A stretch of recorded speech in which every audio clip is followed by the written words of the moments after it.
There are nights when your pillow becomes an ocean of tears, when your heart feels too heavy for your chest to carry, and when the silence of your bedroom echoes with questions only God can answer. In those sacred, broken moments where human strength crumbles and divine mercy begins, King David's Psalm 6 becomes your lifeline, a prayer so raw, so honest, so desperately beautiful that it could have been torn from the pages of your own journal. David penned these words from the depths of his shattered heart, and every word bleeds with the kind of honesty that makes heaven lean in closer. Lord, do not rebuke me in your anger or discipline me in your wrath.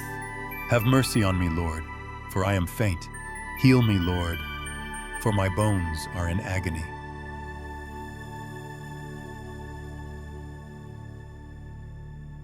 This isn't the polished prayer of a king on his throne.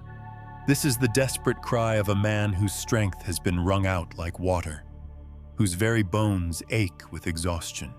David doesn't apologize for his weakness. He offers it as worship, and in doing so, he shows us that our frailty isn't a barrier to God's presence. It's an invitation. My soul is in deep anguish. How long, Lord, how long? Tom? 4 words that have echoed through hospital corridors, whispered in empty houses, and sobbed in the pre-dawn darkness by countless believers across the centuries. How long until healing comes? How long until breakthrough arrives? How long until the pain stops and peace begins?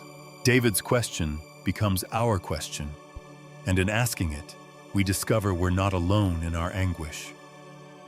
We're part of an ancient chorus of faith that refuses to let go of God, even when we can't see His hand moving. But watch what happens next. Even drowning in despair, David remembers who God is. Turn, Lord, and deliver me. Save me because of your unfailing love. This is the pivot point where faith collides with feelings and emerges victorious. David doesn't feel God's love in this moment, he declares it. He anchors his prayer not in his crumbling circumstances, but in God's unshakable character. His love isn't just faithful, it's unfailing. It cannot fail because God cannot fail. When your world feels like it's falling apart, remember this. God's love for you isn't dependent on your circumstances. It's woven into the very fabric of who He is. I am worn out from my groaning. All night long, I flood my bed with weeping and drench my couch with tears. David paints a picture so vivid, it takes your breath away. Have you ever cried until your body felt wrung out like a dishcloth? Until your tears ran dry, but your heart kept breaking? David did too. Your midnight weeping isn't spiritual failure. It's liquid prayer rising to heaven's throne room, where Jesus, who wept over Jerusalem and groaned at Lazarus' tomb, catches every drop and understands every sob. In a world that demands you be strong, God whispers, "Be real. I can work with real." My eyes grow weak with sorrow. They fail because of all my foes. Whether your enemies wear flesh and blood, or take the form of fear, financial pressure, fractured relationships, or failures that haunt your sleep, David reminds us that God sees beyond the surface to the battlefield of your heart. He doesn't just observe your struggles, He enters them. The same God who split the Red Sea and rolled away the stone is still in the business of moving mountains that block your path to peace. Then comes the glorious turning point that will take your breath away. Away from me, all you who do evil. For the Lord has heard my weeping. The Lord has heard my cry for mercy. The Lord accepts my prayer. Did you catch that verb tense? David doesn't say will hear or might hear. He says has heard. This is faith speaking in past tense about future victory. This is trust declaring God's faithfulness before seeing the evidence. This is what happens when broken hearts choose to believe that their prayers don't fall into an empty void, but land in the nail-scarred hands of a Father whose love burns brighter than our darkest night.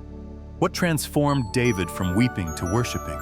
He remembered that God specializes in the impossible.